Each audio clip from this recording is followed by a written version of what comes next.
As I walked out of the hospital, an old man stared at my necklace and said, "Young lady, you're pregnant, yet wearing the ashes of a stillborn child. Life or death, your baby has been exchanged into someone else's womb."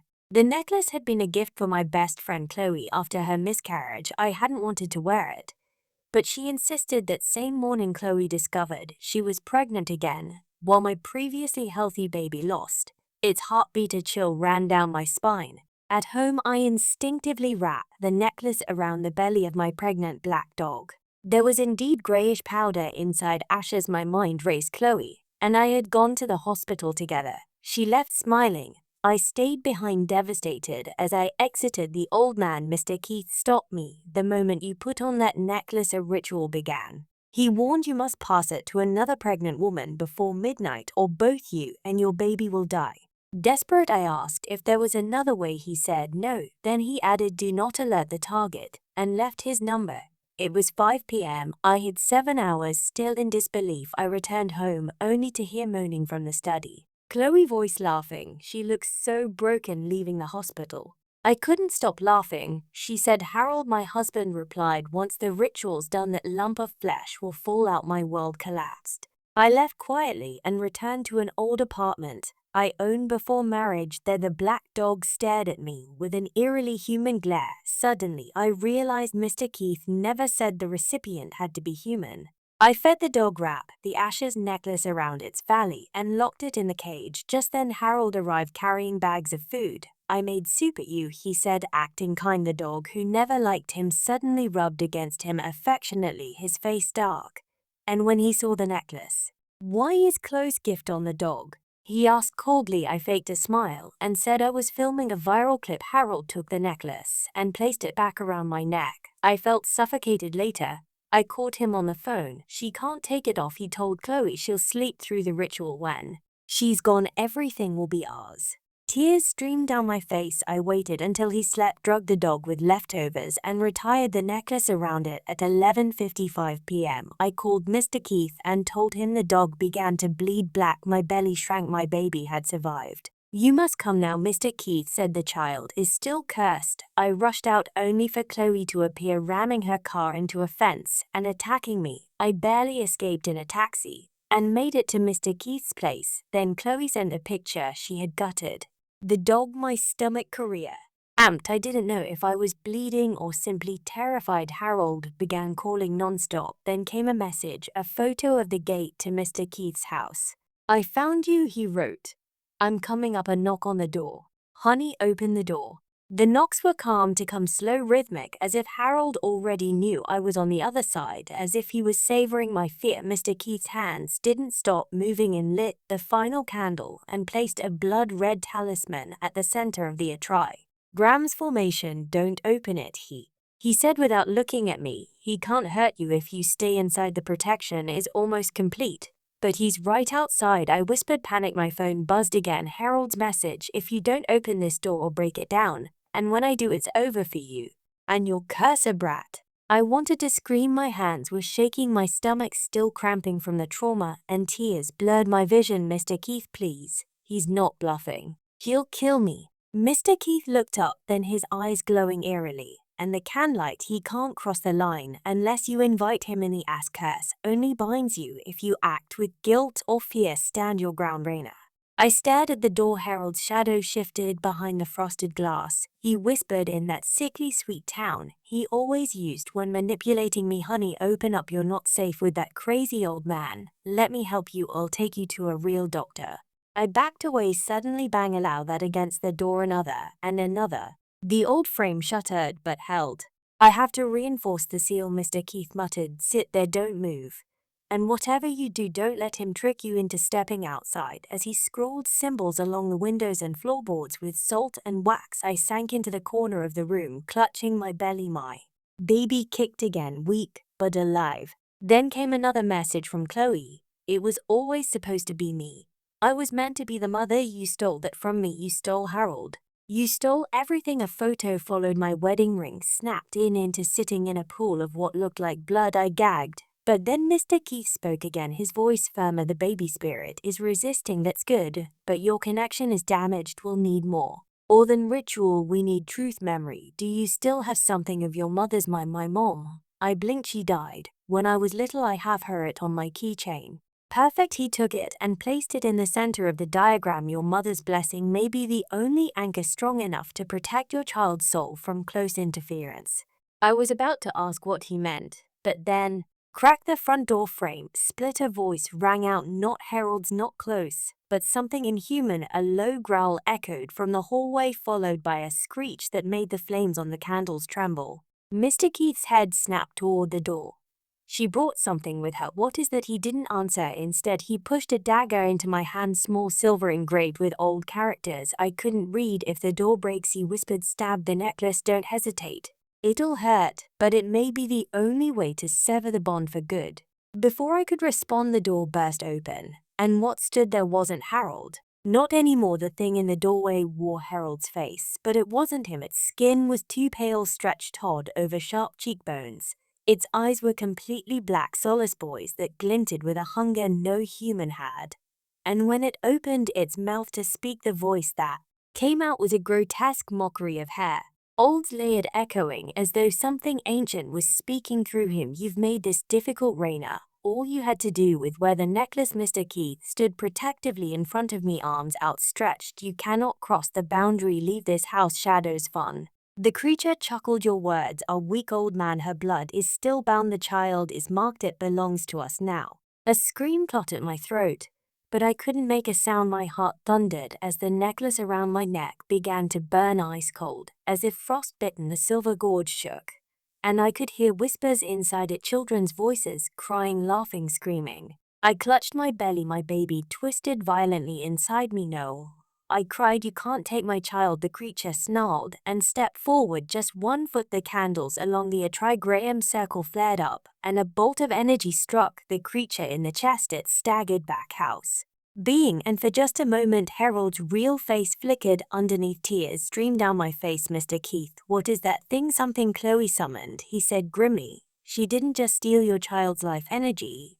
she offered it to something else, something she couldn't control. Now it wants both. Have you? I turned to the dagger in my hand. You said if it broke through I should stab the necklace. Yes, Mr. Keith said, but it will come at a cost. I didn't care. The creature lunged, shattering the boundary with a deafening crack. I screamed and drove the dagger into the ashes. Necklace, the silver gourd exploded with a flash of blinding white light. Everything went silent. The world faded to black. When I opened my eyes, I was on the floor, soaked in sweat. The candles had gone out. The dagger was gone. The necklace lay shattered beside me, nothing left but gray dust and a few shards of metal. Mr. Keith was slumped against the wall, unconscious, but breathing. But most importantly, my belly was still moving. My baby was still alive. I sobbed in relief, trembling from head to toe, until I heard a sound behind me. A knock 3 times. I turned my head. It was Chloe, and she was smiling. We stood in the broken doorway, soaked in rain, streaks of dried blood on her arms, and a hammer for dress. But it was her smile that froze my blood, wide, gleaming wrong. She stepped over Harold's unconscious or possibly lifeless body, her heels clicking softly on the wooden floor. You always were a dramatic, Raina, she purred, brushing damp hair from her face. Stabbing the necklace. Really, do you think that breaks the bond? Mr. Keith stared behind me with a weak groan. Chloe barely glanced at him. I told you she wouldn't make it easy, she muttered, mostly to herself. You always were selfish. You had everything: Harold, the house, the baby. My boys came out. Horse, crack. You tried to kill me. She tilted her head. Correction. I tried to take back what should have been mine. Her gaze dropped to my belly. And I still might. I moved backward on instinct, pressing a hand protectively over the swell of my stomach. The ritual is broken. The necklace is destroyed. Chloe laughed, not a light laugh, but a deep, bitter sound full of hatred. Oh, Raina, the necklace was just the vessel. The curse doesn't end with silver and ash. The bond is blood. You wore it, you accepted it, you nourished it. Inside you, your baby carries day. Now I shook my head. No, Mr. Keith said. Mr. Keith is a relic, she snapped. He's a dying man clinging to old symbols. But me, her smile returned. I've evolved. Suddenly, she reached into her coat pocket and tossed something toward me. It landed with the soft that on the floor. A bundle of fur, soaked and lifeless. The black dog. Its eyes were missing, its mouth had been sewn shut with red thread. Why, I whispered, my throat burning. Because it took your place in the ritual. She hissed, you thought you were clever. But that dog was mine, you sent it to die in your place. And now the curse demands retribution. I stood, legs trembling, as Mr. Keith finally managed to rise. Get away from her, Chloe. He rasped, your pact with a shadow host is incomplete. You've already broke in half the covenant. Chloe sighs, dark and something ancient flashing beneath her pupils. Then I'll complete it with her child. Everything happened at once. Chloe lunged, Mr. Keith shouted. I grabbed the broken dagger health and swung. It slashed across Chloe's arm. Her scream tore through the room, unnatural, layered, a sound no human throat should make. She staggered back, clutching her arm, her flesh burning where the blade touched. Your mark. Now, Raina, she spat. You'll never be safe again, even if you run it. Find you. Then she vanished, literally one blink, and she was gone, a shadow melting into the air. I collapsed to my knees, clutching the hilt. My belly kicked once stronger than before. Mr. Keith knelt beside me. The child still has a chance, he whispered, but Chloe is not finished, and neither is the thing she serves. I looked down at the ashes smeared on my hands. My tears fell silently. I'll protect this baby, I said, voice cold. Even if it kills me. The next morning brought no comfort, Mr. Keith, and I sat in silence as the first grey light filtered to the cracked blinds of his kitchen. My body felt like a hello shell, my thoughts trapped between panic in a strange burning clarity. She's not human anymore, is she? I finally asked. Mr. Keith didn't answer right away. Instead, he carefully unrolled the yellowed scroll across the table, symbol scrawled and ancient ink, some still glowing faintly. No, he said, she offered part of her soul to the unseen host, an entity that grants power in exchange for legacy. That means bloodlines. She gave it your child's essence in return for fertility, a life for a womb. But my baby is still alive, I insisted, grouping the edge of the table. I severed the bond. I stabbed the necklace that should have ended it. Keith shook his head slowly. You shattered the link. But the promise remains. A contract made in blood doesn't vanish with metal and bone. She's still bound to you, and worse so is the host. He pointed at the scroll. There, drawn with haunting precision, was the image of a baby inside a womb. Its eyes open, staring beneath it, culling and dark ink, or 4 words in Latin. Sanguine him, tenet her down, excel of the blood is held until it is released. I swallowed hard. Then what do? You run, you hide, you protect the child until birth. If you can carry to term without another binding, the contract will weaken. But until then, Chloe will try again, and she won't come alone. We packed quickly. Keith gave me a new charm, an obsidian amulet etched with protective runes, and told me never to take it off, no matter what. He also handed me a thin leather journal. Write everything down. The host feeds on confusion, memories, your shield. Before we left, I checked my message. Cheers. There were none. No calls from Harold, no texts from Chloe. But in my voicemail was one message, a recording of a child crying. And beneath the sound, whispering voices repeated a phrase again and again. You should have died instead. My hands trembled as I deleted it. We drove all day and into the night, heading north toward a cabin Keith knew in the mountains, a place supposedly untouched by the host's energy. But just as we reached the first checkpoint road, the car stalled, the GPS clinched, and in the woods something moved. Mr. Keith's hand went to the hilt of up. Plate he kept strapped to his leg. Don't leave the car. But I had already looked out the window. Standing among the trees, a child no more than 7, pale skin, hello eyes, and around her neck, a new silver gourd. The child didn't blink. She stood among the frost-covered branches like a doll left in the woods, unmoving, untouched by the cold. Her white dress fluttered in the wind, but her feet, bare and blue, didn't shift. Mr. Keith swore under his breath and reached for the salted powder in the glove compartment. She's not real, he hissed, not in the way you're thinking. The host sense echoes, things stitched together from grief and memory. But she's wearing it, I whispered. The necklace, the silver gourd. My chest tightened. Had Chloe made another one, or had it remade itself? The girl took one step closer, then another, her head tilted, as if listening to a voice we couldn't hear. Then she raised her hand and pointed not at Keith but at me. And she smiled. Raina, she called softly. Mommy says, come home, Daddy's worried. We can play now. Mr. Key threw the South across the windshield. Instantly, the glass fogged up, hiding the child from view, but not before I saw something that made my breath catch her eyes. They were mine. Dear, I choked. I don't care if the car stalled. Drive. Keith didn't hesitate. He muttered something in a language I didn't know and threw a charm, and to the dashboard the engine sputtered, coughed, and roared back to life. As the car jerked forward, I turned and looked back. The girl hadn't moved, but lining the tree trunks behind her were more figures, men, women, children, all wearing silver gauds around their necks. Dozens of them silent, waiting. Keith drove in silence for the next hour. I couldn't stop shaking. Finally, we reached the mountain cabin. It was small, built from thick logs, and smelled of cedar and ash. Keith checked every window and door with iron nails and holy oil. When satisfied, he turned to me. You saw her eyes, didn't you? I nodded. She's your unborn child's reflection.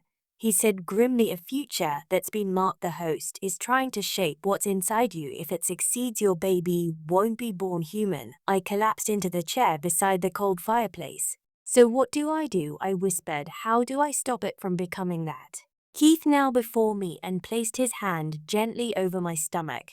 You fight harder than Chloe ever imagined. You reclaim your bloodline, and most importantly, his gaze locked with mine. You name the child now. I blinked. What? Names are protection. Names are identity. If you give the baby a name from your heart, the host will have less power over what it becomes. I thought of my mother, of the softness of her voice, the warmth like nearly forgotten. And then quietly, I said, Lara. If it's a girl, I'll name her Lara. The candles flickered the air. The cabin warmed. Keith smiled. Then Lara it is. But just as I allowed myself that first fragile breath of hope, there was a knock at the door. Voice I hadn't heard since the day of the hospital. Sweetheart, it's Harold. Please, let's talk. The knock was soft, familiar. Sweetheart, it's me, Harold. I froze. Keith stood, instantly motioning for me to stay behind a protective circle. He had edged around the fireplace. He approached the door, slowly, silently mouthing a chant as he palmed a rusted iron dagger. I could barely breathe. That voice, so warm, so normal. If I hadn't seen Harold's face twisted by that thing days ago, I might have believed it was really him. I know you're scared, Harold continued gently from outside. I know Chloe hurt you, but she's gone now. She made a mistake. Let me take you home. You're not safe out here with that old man. My fingers dug into the arm of the chair. The baby stirred in my womb again, tense, uneasy. Keith whispered, it's not him, or rather, it's what's left of him. Raina, the voice called again, more urgent. I brought your favorite ginger tea and almond cookies, just like when we first met. I remember it was true. Harold used to bring them every Thursday. That detail hit me so hard, I almost stood up. But then, tap, tap, tap, the sound of metal on wood. Keith pulled me back into focus. It's trying to get you to invite it in. The host can't cross the threshold sealed by willing blood. But if you speak to it, if you let emotion override reason. He didn't finish. Outside the boy. Please drop lower, darker. You ungrateful. Which I gave you everything. I chose you. And you side with that muttering lunatic. Instead, I flinched. That child in your belly. It's not yours anymore. It's mine and close. We paid the price, you rich. As the carrier, the vessel, and once the clock strikes midnight on the blood moon, it's ours by right. Keith looked out the people and muttered a curse. It's gaining form. If it draws enough of your fear, it can materialize fully. And then it can break in. I'm not afraid. I lied through my teeth. Boom. The door shuttered violently. Keith raised his dagger and shouted in a language older than fire. A white-hot line of light scorched across the wooden floor. The door stopped shaking, then silence. I collapsed to my knees. Breath ragged. My phone vibrated in my coat pocket. One new text. Unknown number. The blood moon rises in tonight's. Prepare the cradle. Mother attached was a photo, an empty nursery. But it wasn't mine. It was the one Chloe and I decorated together before all of this. The one that was supposed to be mine. Pink stars, silver moons. The name Laura painted on the wall in blood. I dropped the phone. Keith knelt beside me, face pale. They're accelerating the ritual. You naming the child threw them off balance. But now they're forcing the timeline. What happens on the blood moon? I asked, voice breaking. He didn't answer for a long time. Then softly, that's when the host's strongest. They succeed in taking the child. It will be born in both worlds, human and other. I looked down at my belly, trembling. I won't let that happen. I know, Keith said, which is why tomorrow we summon your mother. The wind outside, how old like a warning, is Keith threw a circle of crushed moonstone and rosemary on the floor. The cabin was colder now, every shadow deeper, every corner darker. Time seemed to slow as midnight approached. I sat in the center of this circle, clutching my mother's old locket in my trembling hands. Why my mother? I asked. She's been gone for over 20 years. Keith's eyes didn't leave the salt line as he replied, because the host thrives on broken lineages and forgotten names. But your mother's love, her unfulfilled protection, is still tied to you. If we can reach her spirit, she can savor the host's grip on your womb from the other side. He placed a copper bowl filled with river water and strands of my hair in front of me. Then he